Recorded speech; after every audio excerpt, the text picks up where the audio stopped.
Thank you to the Patreon members for supporting the channel.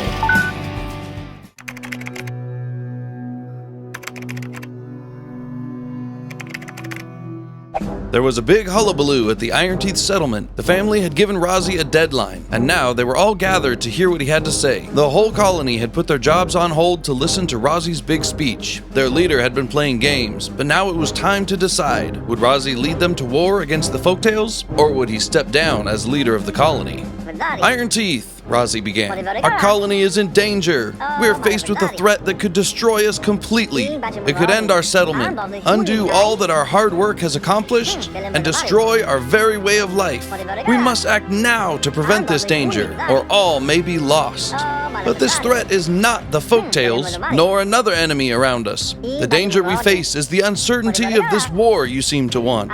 We must not take this risk. We must not go to war. I have not led you wrong before, and I am not wrong now. As your leader, I am telling you, we must pursue peace. Razi spoke for a long time. He praised the family for their resilience and determination, and recalled how they had overcome every obstacle they had faced. But he reminded them of the sacrifices they had made while feuding with the Folktales before, the pain and hardship, even the loss of their leader Rijamayar, and he implored them to resist their urge to go to war again. Razi talked the whole day, and the beavers listened intently to every word. And as the day and Razi's speech came to an end, the family returned to their campfires to discuss everything that Razi had said. Razi was an eloquent and compelling speaker, but had he convinced the Iron Teeth to change their mind? If you'd asked them, the Folktales would have confidently said they could handle a war with the Iron Teeth. But in reality, these beavers were about to face a different problem. With the river flowing again, they could get to replanting their crops and pumping water. Their trees were growing again, so they would have logs for building. But a situation had grown dire while the Folktales had been keeping themselves busy. They were completely out of food. The farmers were replanting the fields as quickly as they could, but they would still have to wait for the plants to grow, and the colony was completely out of food now. They didn't even have potatoes to grill while they waited for new crops to grow. This could be a big problem for the Folktales. The family had grown a lot recently. They had a lot of stomachs to fill and nothing to fill them with, and already beavers were getting hungry. It was going to be a rough couple of days for the colony, but their leader Vamu encouraged everyone to hang in there and focus on work. Maybe she could spin it as a family weight loss program or something. The beavers were going to be struggling physically, so it would be important to keep their spirits up. Vamu couldn't have the whole colony falling apart on her, or worse, talking about mutiny. Hungry beavers tend to make rash decisions after all. The next day, the Iron Teeth filed into rows once again, but this time it wasn't to hear Razi speak. This time, Razi was on trial. That's right, even after hearing his day-long speech, the beavers wanted to oust their leader, Razi. They were dead set on retaliation against the Folktales, and if Razi wouldn't lead them there, they would find someone who would. So they assigned 3 beavers to judge as impartially as they could, and the trial of Razi began. And boy, did the Iron Teeth have some accusations to throw at their leader. Yesterday had been Razi's chance to speak. Today it was the family's turn to speak their mind. And just about every beaver wanted a chance to speak out against Razi. Some of them spoke with anger, some of them spoke with sadness and disappointment, but none of them defended Razi or his call for peace. They thought Razi should have been leading the charge for retaliation. He was the one that was wrongfully imprisoned. The whole family was rallying on his behalf, wanting to stand up to the Folktales, and Razi was telling them no? Of course the beavers were feeling angry and betrayed, and now they directed those feelings into formal accusations in a beaver court of law. And they accused, and they accused, and they accused the whole day long, until finally, the judges made their verdict. The court was dismissed, and in conclusion, Razi was put in a temporary jail cell. They weren't imprisoning him per se, but he had been removed as leader, and they felt that warranted some amount of public disgrace. The family felt a combination of relief and disgust, but what was done, and it was time to focus on the new decisions ahead of them. Who would replace Razi, and how would they get back at the Folktales? Of course, if the Folktales didn't get their food situation under control, there would be nothing left for the Iron Teeth to get back at anyway. They were still following Vamu's directive and focusing on work to distract from their hunger, but the fact was, they had no food. The farmer beavers had done a great job replanting their crops, and soon they would have a massive harvest to feast on. But for now, it was just a waiting game, because they had no food. Not to mention that the baby beavers didn't have jobs to distract them, and their poor hungry tummies grumbled loudest of all. The Folktales were in a pickle. Actually, no, being in a pickle would solve their problem. The Folktales were in a bad place, a pickleless place. For the second time, the family was facing starvation. Between the limited land and the complete dry out every season, the Beavers were really struggling to farm this region and create a stable food supply. And the result was devastating. But if they could just quiet their stomachs and focus on work, focus on the water pumping, focus on building a dam to redirect the river, focus on producing planks at the mills and chopping down trees for logs, they just had to hold out a little longer. But that little longer felt like forever, especially for the kids who didn't have a job, or the farmers whose job literally was to sit around and wait for the crops. The Folktales hadn't lost hope, but at some point hope can't fill your stomach, you know? At least no one was blaming the leader Vamu. The grumbles of their stomachs drowned out any dissent in the family. But if they didn't get something to eat, and soon, then Vamu might not even have a family to lead.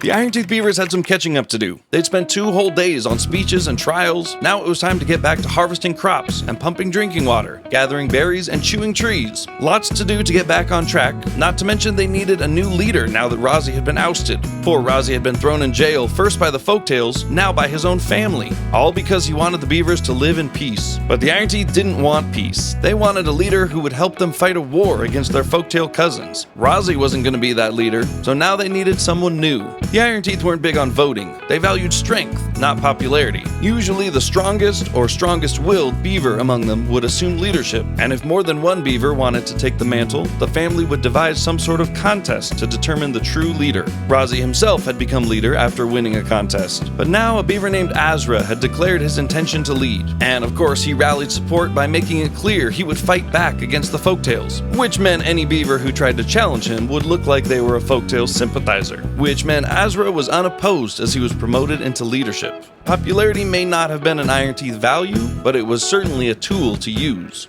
The Folktales were still waiting on the crops that would fill their empty stomachs and keep them alive. In the meantime, though, they finished the next segment of dam, which may or may not actually help with their dry season problem. It seemed like a success to better funnel water toward their settlement to water their fields and power their wheels, but the funnel still had an exit, so the water would still flow away during a drought. So why not dam the exit? Make it so the water couldn't escape. Maybe that would be enough to keep their land green. So Vamu put the builders to work on that next, still trying to distract them from their hunger, but distractions weren't going to be enough anymore.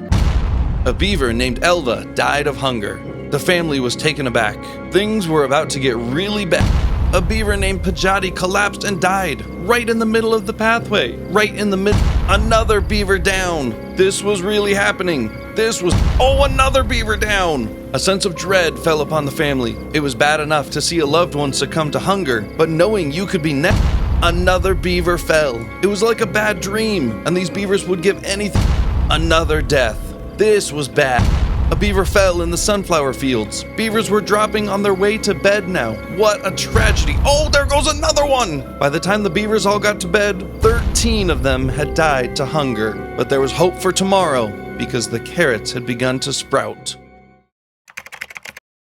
So the Iron Teeth had sorted out their leadership problem. Razi was still in jail, by the way, and now the Beavers wanted to know how they were going to finally get revenge on the Folktales. Their new leader Azra had a plan, but he needed the colony to begin a new expansion first. Azra commissioned a suspension bridge, a first for the Iron Teeth. This bridge would extend over the river and connect their terrace to the terrace behind the settlement, because that terrace was close to a huge old ruin where they could get metal. Ironically, Azra may have stolen this plan out of Razi's idea notebook, but Azra said metal would equip the Beavers to properly retaliate against the Folktales, so no one even questioned it. In fact, they were all excited about this new direction, even though nothing had actually changed. Meanwhile, Razi was still in jail and had to sleep in the dirt because they had mostly forgotten about him. But in the morning, the suspension bridge was finished, and it looked awesome, which meant the Beavers could begin the next phase, constructing a giant staircase down to the ruins. It was a big job, but it was the simplest way for them to reach the metal, and the family poured out their praise for Azra and his leadership, even though it was probably Razi's idea. But it was Azra who was promising revenge on the Folktales, and that made all the difference. The Beavers could work their farms and build massive bridges all day long,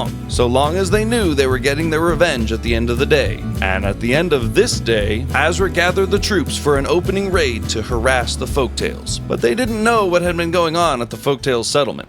13 beavers had never made it to bed, and the carrots were popping up, but could they stop this death wave before it was too late? They had held off their hunger for so long, and it seemed cruel that starvation would take them now when food was finally becoming available. But the family was losing beavers left and right, and before the farmers had even picked the first carrots, 24 of them had succumbed. And it kept happening. It was like a bloodless bloodbath, as beavers' stomachs growled their last and beavers collapsed to the ground. The family was in trouble. By mid-morning, they had lost 31 beavers. The carrots were growing and the farmers were moving as fast as they could, but the situation was desperate. The family was too large and the hunger was too great. Some beavers got to have lunch for the first time in days, but 33 beavers were not so lucky. The farmers were pulling carrots non-stop, which of course would be gobbled up immediately, but the death toll had now climbed to 35 beavers. To the farmers' credit, 2 deaths in the afternoon was a huge reversal from that morning. They were nearly out of the woods, but the pendulum had to swing just a little more before it reached equilibrium.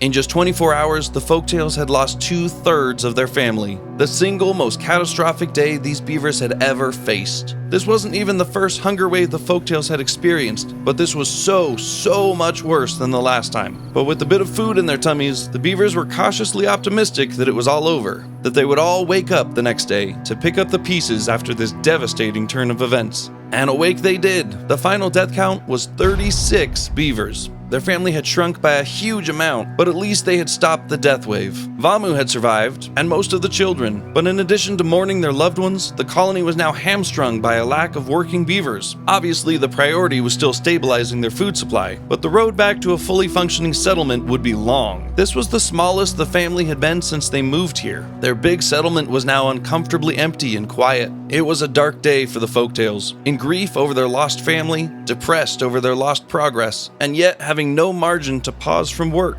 The Folktales were not in a good place, but at least some of them were still alive. Hopefully nothing else bad was heading their way.